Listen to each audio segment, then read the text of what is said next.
Whispers of Night, Chapter 17, The Bells of Velmora.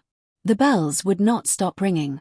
Across the city of Velmora, towers trembled beneath the violent sound. Citizens flooded into the rain-soaked streets in confusion as black birds circled the skies above the cathedral district. The old warnings had returned. The bell of ruin only rang for 3 reasons: war, the fall of a king, or the awakening of something ancient. Deep beneath the city, Lira stood frozen before the opening obsidian door as the terrible sound echoed through the cavern. The veiled king was waking. The darkness behind the door shifted slowly, revealing glimpses of enormous mirrored wings folding through the abyss beyond. Not fully free. Not yet. But close. Very close. Kale moved toward Lira carefully. You must fight it. Lyra's eyes remained fixed on the growing crack between the doors. How? Her voice sounded hollow. I don't even know what I am anymore. Kale stopped beside her. For once, the immortal warrior looked tired. Not physically. Spiritually. Like a man carrying centuries of regret. You are not him, he said quietly. The floating woman laughed softly above the river. That's the lie they taught you. The water beneath her began swirling faster. Silver light pulsed through the depths below the cavern floor, illuminating gigantic shapes moving far beneath the river. Watching. Waiting. Lira stepped backward uneasily. There are more things down there. Kale nodded once. The servants of the First Kingdom. Another massive boom struck the door. The final chains groaned loudly.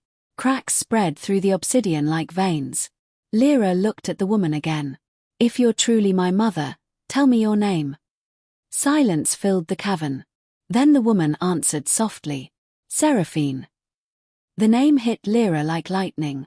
A forgotten memory surfaced instantly. Warm hands brushing through her hair as a lullaby echoed beside firelight. A silver necklace. A voice whispering. Sleep now, little flame. Tears filled Lyra's eyes. It really is you.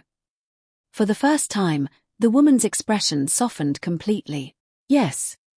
Kale stepped forward sharply. No. Whatever that thing is, it's wearing her face. Seraphine slowly turned toward him. You fear the truth more than the king himself. Kale's jaw tightened. I buried you with my own hands.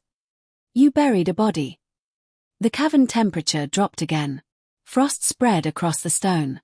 Then suddenly, the bells above stopped.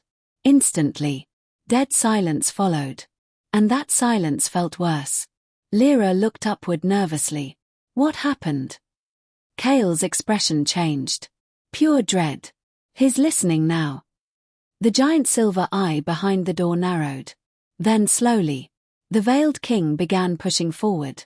A clawed hand emerged from the darkness. Massive. Covered in black crystal-like armor veined with silver light. The cavern shook violently as the hand gripped the edge of the doorway. Lira felt the pressure of its presence immediately. Ancient power flooded the chamber. The river rose higher. The whispers became screams.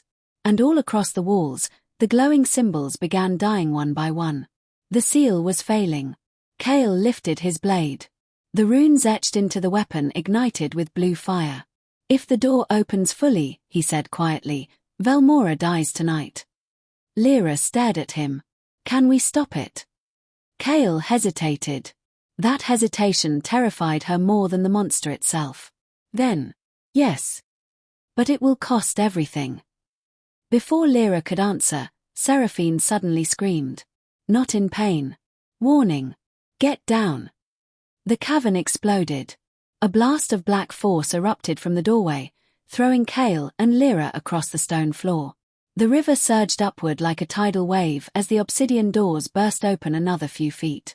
And through the widening darkness, a second eye opened. Then a third. Not one creature. Many. Shapes moved behind the veiled king inside the abyss. Winged silhouettes. Towering giants. Creatures made of mirrors and smoke. An entire kingdom waiting behind the door. Lyra's breathing became frantic. That's impossible. The veiled king's voice thundered inside her mind once more.